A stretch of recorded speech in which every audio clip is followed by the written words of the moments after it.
Bonjour tout le monde, on se retrouve aujourd'hui pour le déballage de A Touch of Evil de Supernatural Game, la version 10e anniversaire. Et qu'est-ce que ça a l'air en fait contrairement à la version originale? En termes de boîte, vous avez sensiblement le 3/4 d'une boîte supplémentaire dans ce sens. Et vous avez 2 fois l'épaisseur de la boîte en supplément par-dessus. Donc ça commence à faire quand même pas mal de stock là-dedans. Et si on regarde à l'arrière, on voit pas tant grand-chose. Tout simplement. Donc on voit plusieurs trucs, notamment des bustes pour les Helder. On a des jetons en plastique qui sont nouveaux et on a les lieux sensiblement. Là, et c'est la copie 2861 de 3000. Donc, rien de spécial, pas de triple chiffre, 2 par exemple, rien de tout ça. Et donc, en fait, ça va être pour remplacer, comme vous avez pu voir, la version que j'ai originale. Le cover contient absolument rien. Nous avons un petit livret d'instructions de Flying Frog qui provient du printemps... du moins 2020. Et Last Night on Earth, que j'ai jamais essayé parce qu'en fait, c'est pas ma tasse de thé de un contre tous. Donc, malheureusement, ce n'est pas une version que je possède. Invasion from Outer Space, je ne suis pas lancé là-dedans. Et Touch of Evil, ben, comme vous avez pu voir, je possède Something Wicked, The Coast, j'ai la trame sonore, j'ai les 2 Hero Pack. La version ici, je l'ai. Conquest of Planet Earth, avec tout ça, je l'ai. Shadow of Brimstone, j'ai tout ça.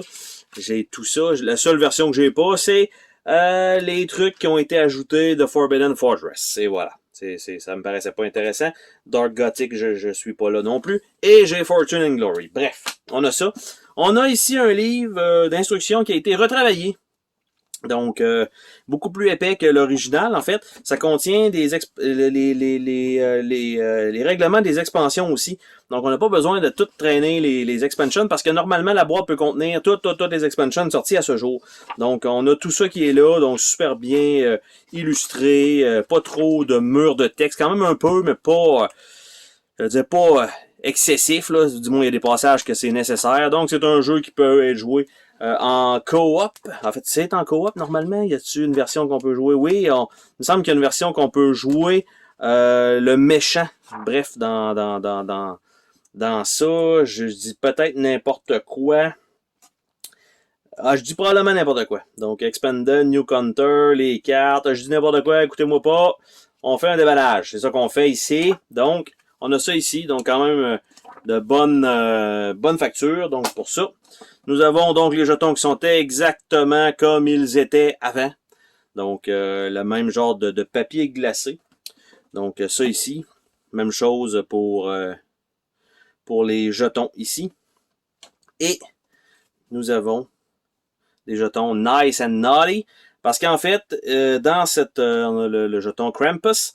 Ce qu'il faut savoir, c'est que dans cette édition-ci, tous les personnages qui étaient à télécharger sur leur site gratuitement sont offerts avec le même printing que les autres, donc ça permet d'avoir une version un peu plus complète. Donc on a une première charte ici.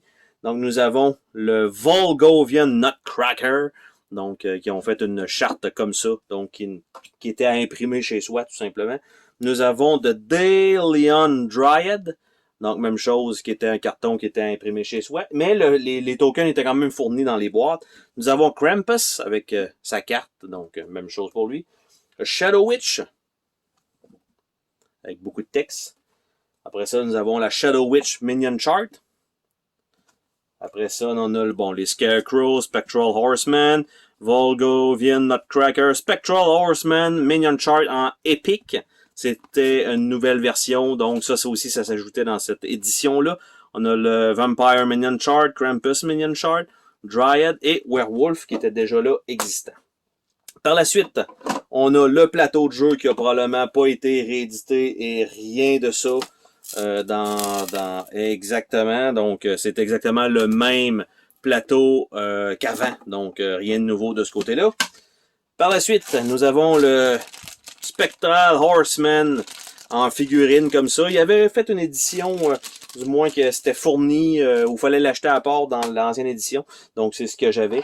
Ici, nous avons une trame sonore 10e anniversaire. En fait, ce que ça inclut, c'est sensiblement les 8 ou 10 pistes qui étaient déjà là et ils en ont ajouté des nouvelles en supplément, ce qui est quand même une bonne chose. Ici, on a l'espace pour mettre les bustes, clairement. Et comme on peut voir pour les trames sonores, ben il peut en rentrer plus d'une. Donc, si vous avez, par exemple, celle-là du jeu de base, ça sert pas vraiment à quelque chose parce que vous avez celle-là, mais il y a aussi l'autre qui existe, qui est en fait la version avec 2 cartes bonus. Donc, faut pas négliger ça. À l'intérieur de tout ça, nous avons encore une fois les fameuses figurines, donc qui sont la même chose que c'était avant, rien de nouveau là-dessus. Nous avons les bustes maintenant, donc ça c'est peut-être quelque chose d'intéressant à regarder ensemble. Donc, les bustes des Elders, et nous avons les noms Dr. Manning, donc je peux les envoyer ici comme ça.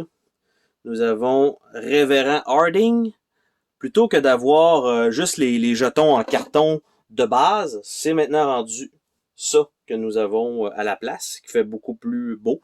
Lord Hanbrook. Il faudrait que je mette ma main pour que ça focus un petit peu. Par la suite, nous avons le Magistrat Croft. Dommage que les expansions n'ont pas nécessairement le même traitement. Nous avons Sophie Midwife. Et nous avons le Lady Hanbrook. Donc, je fais ça comme ça. Il y a le petit jeton qui était un jeton vert initialement sur la feuille de punch qui est maintenant rendu un token de plastique comme ça. Il n'y a pas d'emplacement directement, mais il va aller là pour l'instant. Et là, de ce que je comprends, dans les trucs à placer, le Spectral Horseman va là. Donc, bizarre qu'il n'était pas là initialement. Et les figurines de personnages, ce que j'ai pu comprendre, iraient à cet emplacement-là. Donc, ça c'est ce que nous avons là. Dans les cartons, donc Velen, nous avons le Werewolf qui était déjà là. Nous avons le Vampire qui était déjà là. Nous avons le Epic Velen Spectral Horseman qui lui est nouveau. Nous avons le Spectral Horseman normal. Nous avons le Scarecrow qui est encore là. Et le reste, donc, ce sont les personnages qui sont là initialement depuis le début. Là, ce que je trouve bizarre, par contre, c'est que on n'a pas de plateau nécessairement pour les... OK, dans le fond, ça remplace ça. Donc, les gros plastiques comme ça remplacent ces cartons-là, tout simplement. Ils n'ont pas fait ce format-là. Je pensais qu'il manquait ces cartons-là, mais non. Donc, ça rentre ici dans l'insert sans problème. Il va y avoir de la place pour les autres. Par la suite, on a les figurines, on va dire, d'emplacement qui servent strictement à rien. À part simplement mettre un visuel sur la carte. Donc, nous avons le Old Wood. Donc, ça rentre ici. Et on voit qu'on perd quand même pas mal de place. Nous avons le moulin, le Windmill. Donc, nous avons ça ici. Une giga grosse figurine. Comme je disais, ça sert pratiquement à rien. Mais à part mettre un peu de visuel sur la carte, un peu d'éléments 3D, toujours intéressant. Par la suite, nous avons le village ou le Inn, peut-être. Peut-être que c'est plus l'auberge. Donc, nous avons ça. Et on voit en dessous ici, le tray est quand même surélevé. Donc, si jamais on manque de place en rajoutant des jetons, des trucs comme ça, il y aurait toujours moyen d'aller probablement en dessous. Et nous avons le château brisé ou la mansion, probablement. Donc, nous avons ça ici. Les cartes, je vais pas faire le tour des cartes parce que c'est exactement les mêmes cartes qu'il y a dans le jeu de base. Donc, vous pouvez déjà aller voir ça un peu sur les internets parce que c'est le même carton, la même chose qu'on a déjà. Donc, rien de nouveau dans ça. Donc, je pense que ça vaut pas le coup vraiment d'ouvrir tout ça. Nous avons maintenant les jetons en plastique pour les points de vie et les petits jetons, je me rappelle pas exactement c'était quoi leur nom, mais les jetons bleus ici avec genre de petit soleil, et de l'autre côté qui indique 5, et nous avons aussi les jetons 1 avec le petit soleil de l'autre côté.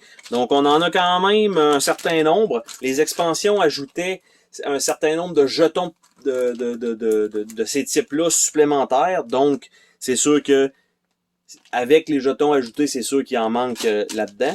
Et nous avons aussi les points de vie qui ont eu exactement le même traitement, un peu caoutchouteux, ce qui est quand même bien. Donc, les 5 de vie et juste un wound simple. Donc, même chose de l'autre côté. Donc, il y a un petit fini un peu caoutchouc, ce qui est quand même cool. Et ce qui a été fourni, c'est 2 sets de dés pleins.